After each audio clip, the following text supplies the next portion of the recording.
Hi everyone! In this video, I'm going to show you how to slowly zoom in on CapCut.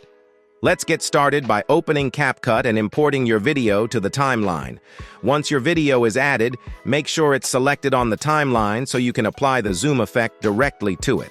To add the slow zoom, head over to the toolbar at the top and click on the Effects tab. In the search bar, enter Slow Zoom. Two slow zoom effects will appear. The first one isn't adjustable, so if you want to customize the zoom effect, select the second one. Click the plus icon to add the slow zoom effect to your video track. You'll see the effect appear on your timeline right above your video. Now you can adjust the duration of the effect by dragging its edges to cover the portion of the video where you want the zoom to happen.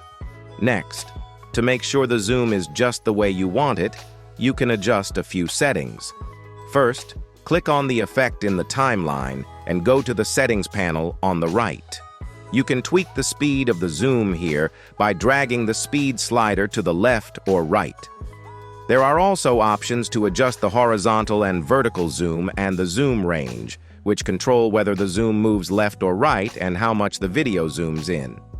Once you're happy with how everything looks, go ahead and preview your video by hitting play to see the slow zoom in action.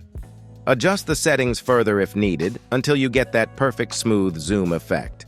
And that's how you slowly zoom in on CapCut. If this video helped, support us with a like and share your questions and thoughts in the comments below.